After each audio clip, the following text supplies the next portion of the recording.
Every year after is the summer I turned pretty from Timu. People keep saying that, and honestly, I get it. But I don't think the problem is that summer romance suddenly stopped working. The problem is not the formula. The problem is that the emotions behind this formula are in the wrong place. And not like slightly wrong, totally wrong. Welcome back to my channel. Here we take our romance obsession seriously and unpack what it reveals about love, family, shame. Pretty much we are treating romance as our therapy. Don't forget to subscribe. Every year after has everything that a good summer romance is supposed to have. A lake house, a girl, first love, two brothers, a dead parent, a 10-year secret, and technically all the rules are followed. All tropes are there, and let's say the romance checklist is complete. It's a really nice picture and the music is sad and amazing. So why does it still not work? Why are people watching the show and asking themselves why I don't care about these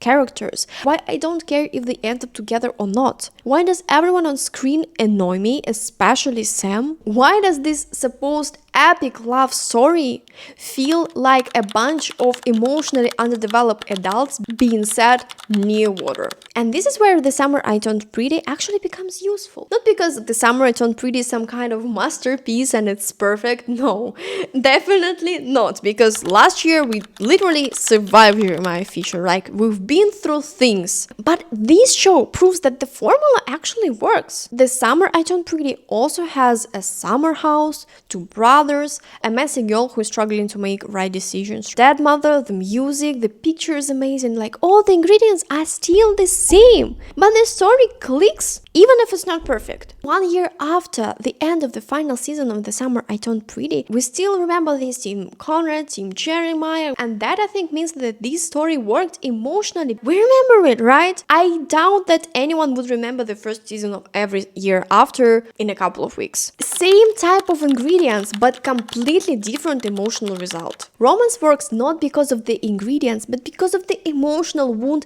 behind those ingredients. And in every year after, there is no emotional wound. A lake house is not a story. Two brothers isn't automatically a conflict. First love does not mean epic love. A 10-year secret is not automatically a trauma. These things are containers. And the real question is, what's inside those containers? The show gives huge emotions to the things they don't deserve these emotions, and this show lacks emotional depth in some storylines that actually require this emotional depth for us to care. Like this Percy's secret, for example. I felt like she murdered someone who Sam cared deeply about. But basically what happened? She slept with the brother of the guy who had already dumped her by email, and more than once. Sam acts like he's the greatest wounded romantic victim, but in reality he actually also hurt Percy, but this fact somehow gets ignored. And for some reason he got really confused that Percy decided to break up with him instead of waiting for him for his whole life and waiting for a year out on their relationship. Everyone treats this secret like it's some kind of murder reveal, but in reality it's just a bunch of emotionally underdeveloped adults making bad decisions in their 30s. And that's why every year after frustrated me.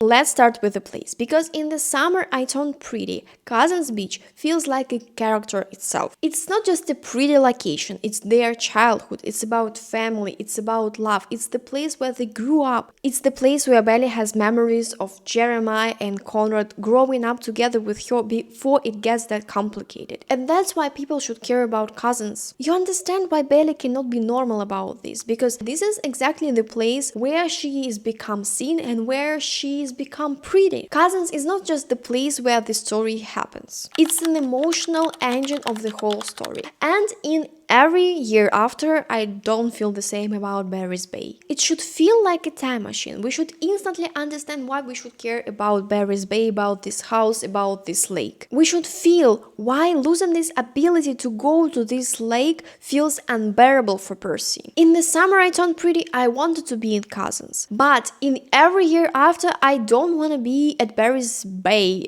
by the lake, because everyone goes to this lake only if they are miserable or sad. Sorry, but I don't want to see them hanging out by the lake, right? I want them leave the lake and seek therapy. Because summer romance needs joy, magic, and all of that. While the story can be hard, can be sad, they can feel miserable, but this lake in Barry's Bay actually feels like a depression with perfect lighting and a good knock-on song.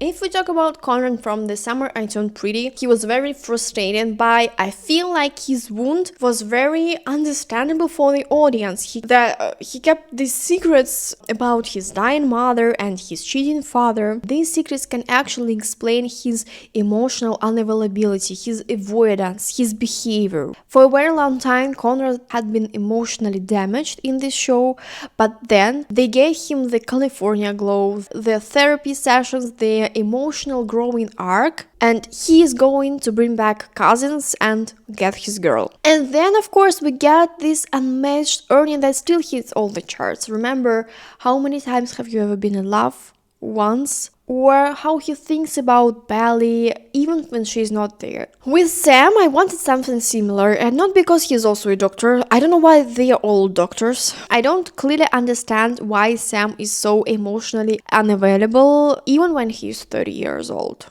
I don't understand how he felt about Percy for this whole time before they met. And I felt really bad for this pediatric surgeon girlfriend of his. Because instantly the moment he saw Percy, he tried to kiss her. Like, why, man? Sam's silence often feels like a very bad communication. Sam repeatedly breaks up with Percy.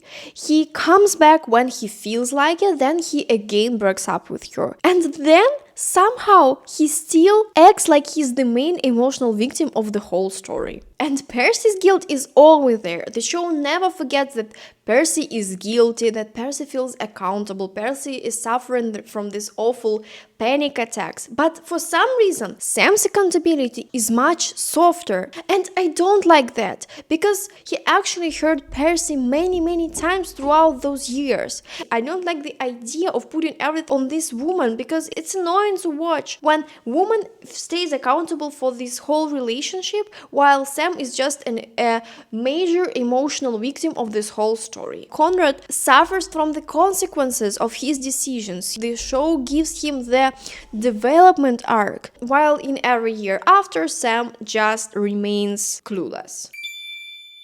And let's talk about the secrets. So Percy cannot write, she's struggling from panic attacks and anxiety, and everyone around behaves like she did something unforgivable. And as viewers, we expect something huge. Did she get pregnant? Did she get an abortion? Did she burn down the house? Did she murder someone? I don't know. The reveal is that she slept with Charlie. I'm not saying that it's nothing, right? But it's not that emotionally big as they put it. Even before sleeping with Charlie, she had a very valid reason to break up with Sam, because he dumped her 2 times. For this messy teenage behavior, they created a murder reveal build-up. Remember when Belly Conrad had a fight during Susanna's funeral? That was huge, but it was something of the same emotional scale as we expected it to be. In every year after, if you want to create a build-up around sleeping with 2 brothers, we've seen it before, but make it something interesting. I don't know, one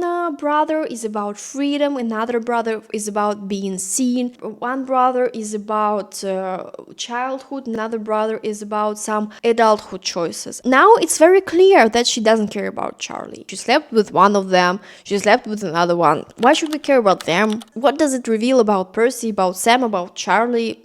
Basically nothing. And this is exactly the place where I feel the story should have gone deeper. This is a very common pattern for contemporary romance, where instead of answering the key question, why did it hurt so much, the show tries to answer the question, what happened. But for me, in romance, the why question is the key question, because the audience doesn't want just the plot, it wants also the emotional logic behind it, and we also want the emotional payoff, healing, growing. That's why I think it was interesting to watch Conrad and Betty's story. And frankly speaking, the emotional logic of every year after is very shaky. It's especially shaky because those guys are almost in their 30s and they behave like teenagers. With age comes accountability for your actions. You still can make bad decisions, you still can be messy, but you feel more accountable for the consequences. I get the tropes that you put here, but make it interesting. I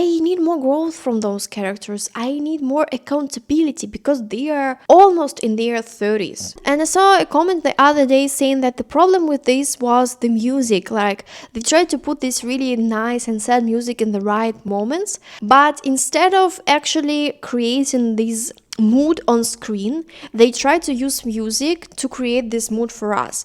And I get that music works really well, and I loved it in this series. But firstly, I think we need to create this chemistry, this intimacy, this mood on screen, and the music should be the cherry on top of that, not the whole cake. It felt like in every year after they used some emotional shortcuts. I did not feel connected to any of those characters, while I actually love obsessing over fictional characters. That's my job. Let me know what you think about this comparison with the Summer I Turned Pretty. How did you feel watching every year after? Thank you for watching this video, appreciate it so much. If this type of takes and romance obsessions sound like your type of content, don't forget to subscribe and check my other videos. See you in the next one.